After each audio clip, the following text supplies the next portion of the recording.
Okay, for my next video, I'm wearing glasses. Did I wear glasses because I'm having trouble seeing? No, I'm seeing myself and I feel like I look like shit. And the glasses make me feel like I look better, so it's just pure vanity. So let's continue on with the scene on the bottom of 16. And this is the moment Cassio and Othello are left alone. And it's from here, for the next couple of pages, that Iago will completely destroy Othello. And it's a pretty amazing scene to watch how sneaky Iago is. So let's take a look. And here is one of my favorite lines in the entire play.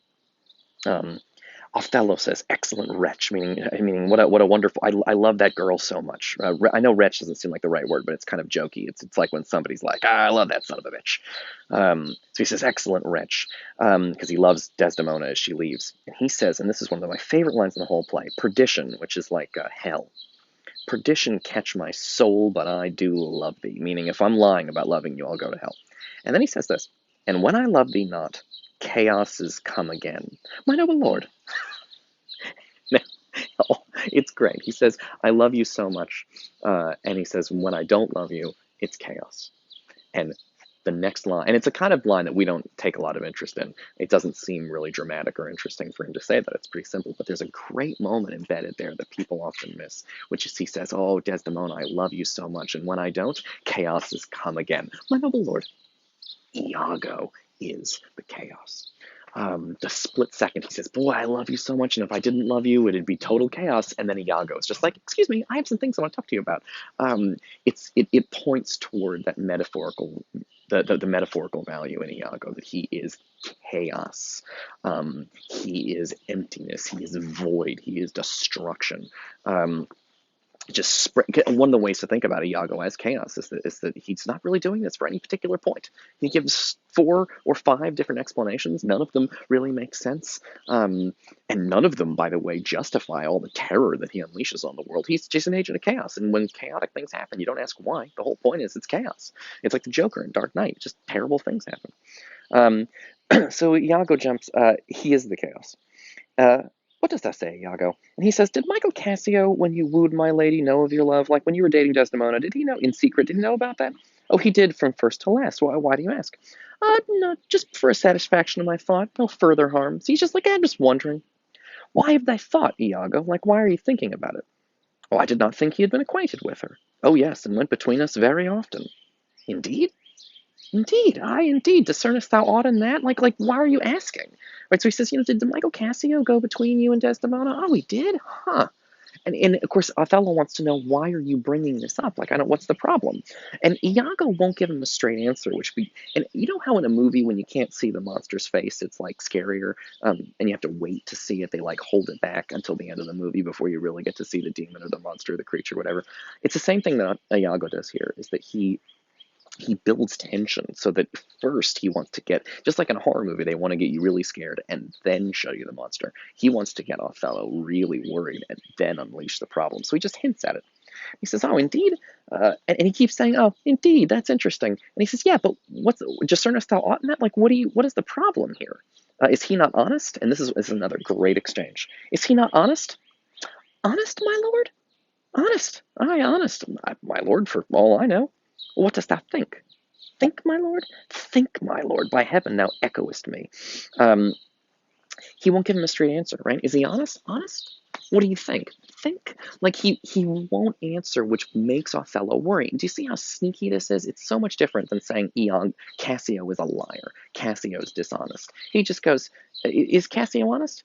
Honest? Like, he just doesn't answer the question. He avoids it, which builds tension. And then it makes Othello worried that he's got some terrible idea in his mind. "By heaven, thou echoest me, as if there were some monster in thy thought too hideous to be shown." Like, the fact that you want to answer me really makes me worry what you're thinking. "Thou dost mean something. I heard thee say even now that thou likest not when Cassio left my wife. What didst not like? And when I told thee he was of my counsel in the whole course of wooing, thou criest, Indeed, and did contract and purse thy brow together." You got a bad look on your face. "As if thou had shut up in thy brain some horrible conceit." Conceit is idea. He has some kind of bad idea in his brain. "If thou dost love me, show me thy thought." My lord, you know I love you. Do you see how he avoided answering the question again? Right? If you love me, tell me. I can see you keep bringing this up. So you have some bad thought. He says, "Tell me what it is. If you love me, tell me what it is." And Iago says, "My lord, I love you." Like, oh my God, that you're still not answering the question, still building tension.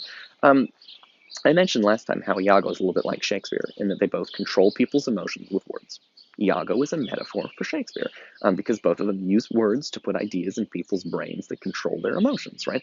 Iago can make Iago can make Othello kill Desdemona, and Shakespeare can make you cry about it. But this is another aspect they have in common: is they really control character. They set the stage. Foreshadowing. Iago is essentially doing foreshadowing.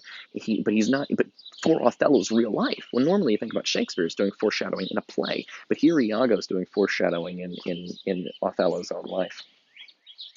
He won't say out loud what it is. Um, I love you. I think thou dost love me. And for I know thou art full of love and honesty. Okay, see the irony there? He's not full of love and honesty. Iago's full of chaos. Othello's got them all wrong. And weighest thy words before thou give them breath. Therefore, these stops fright me the more, right? The fact that you do love me and you tell me the truth, I'm really worried that you won't speak to me. For such things, in a false, disloyal knaves are trick of custom. But in a man that's just, they're close dilations working from the heart that passion cannot rule. I mean, I feel like you can't, there's something in you that you don't even have control over because, I'm worried about what you got in your brain. And Iago tries to calm him down, but not really. Watch what he does here. For Michael Cassio, I dare be sworn I think that he is honest. Do you see how that's not the same thing as saying Cassio's honest? Do you see the irony? You see, if it's irony is contrast, right?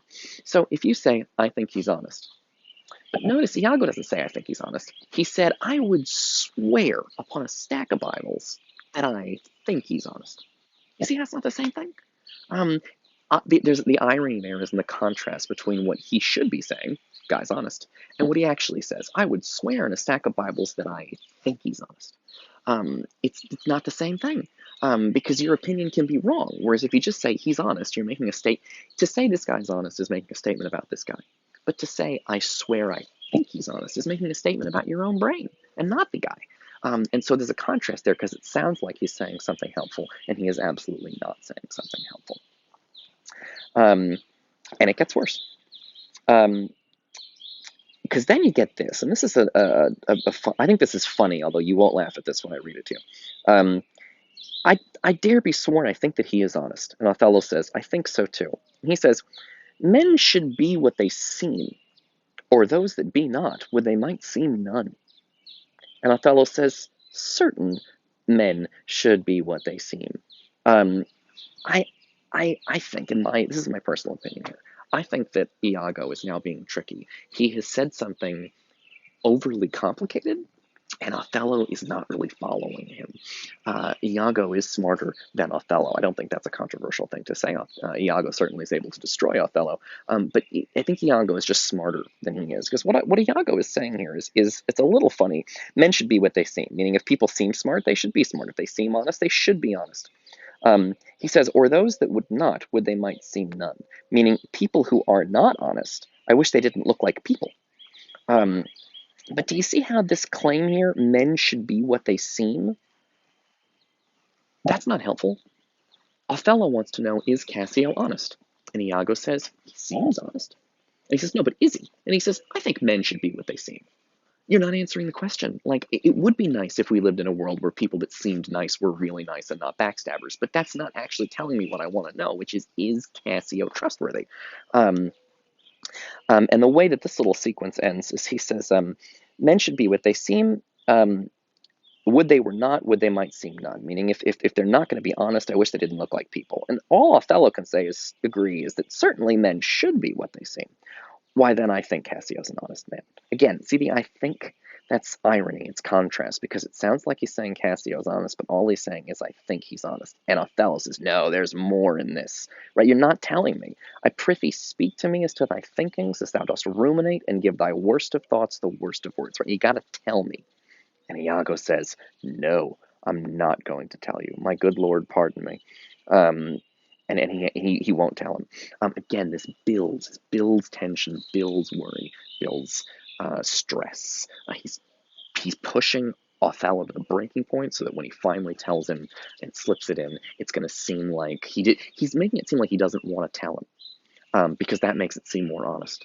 If somebody's like, oh, I don't want to say anything bad, when you finally force them to, it's going to be your fault they told you because you made them do it. All right, let's pick this up in the next